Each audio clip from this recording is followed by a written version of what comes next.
Good morning. As you were told, my name is Ashley Fromm and I'm from Ripon College. And I spent a different period of time in Italy than most other people.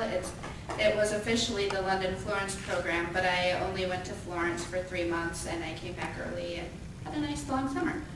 So, a masterpiece can be many things. A work of art such as a painting, a sculpture, or a building. It can be a sonnet, a book, or a theater production. My masterpiece was myself.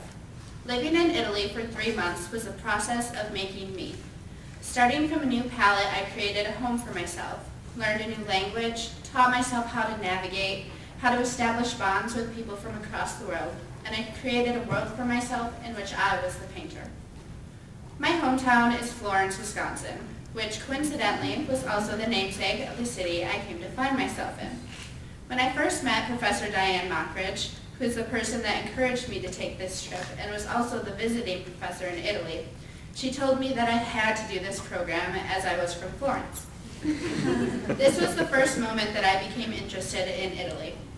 When I was accepted to the program, I was thrilled. I had never been outside of the United States, and this was an opportunity I would never pass up on. The day of my departure from the international terminal in Chicago, I knew things would drastically change for me. At the international airport in Rome, being dropped in a world of fast-paced men and women in brisk black clothing was like a painting with whirling black and white. The mob of waiting in the security line was the first experience I had in Italy. This was one of the first lessons I learned in Italy. Time doesn't really matter. Transportation is never on time, and neither are the people. In a city where the people seem to roll with the punches, I realized that my own life does not need to set around deadlines. Masterpieces are not made when they must follow time limits. They are made when dedication and passion is put into them.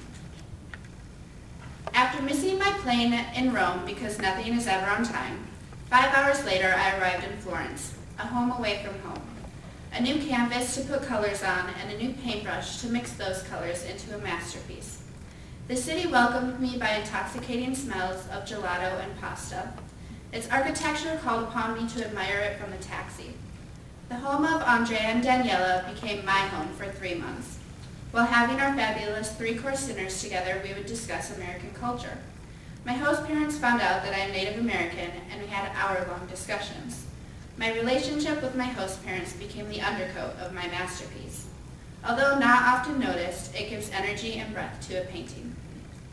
Italian language became the outline of my painting. Its quick and romantic sounds excite the air.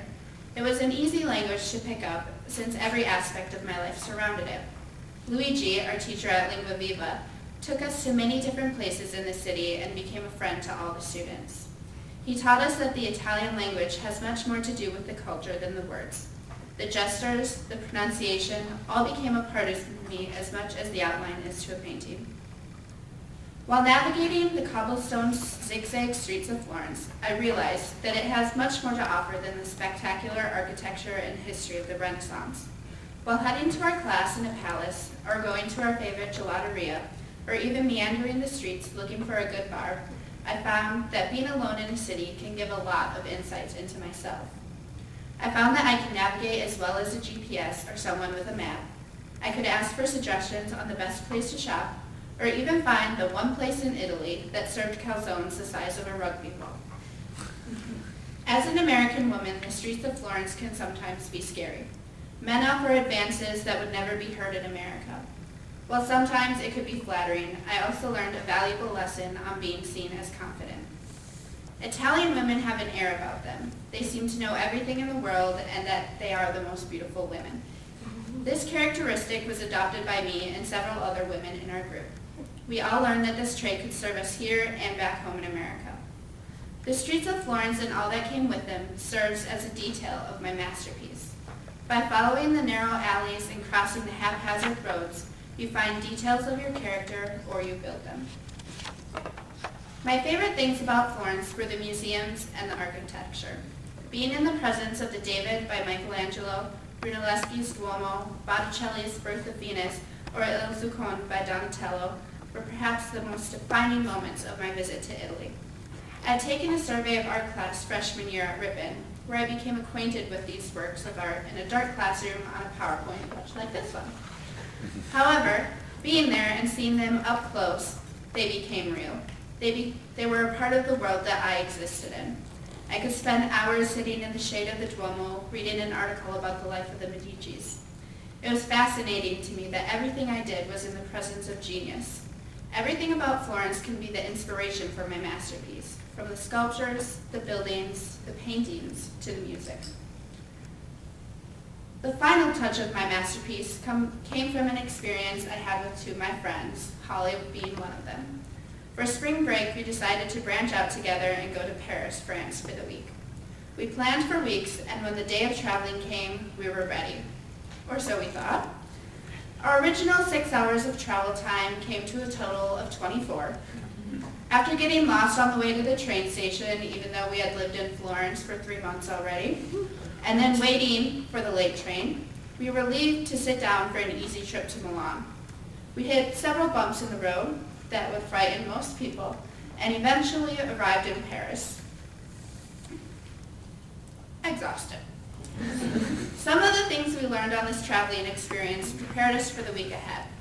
We learned that even with the most planning, things can go wrong, and the best way to deal with it is to cover it up with a few coats of paint instead of trying to fix it.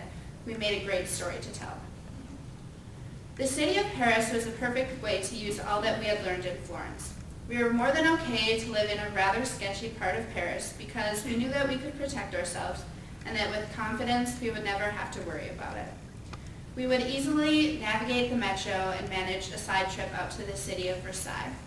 The best part, I would say, was being able to go into the city for a day unplanned and just take in what it had to offer. Florence, Italy holds memories that I could never replace.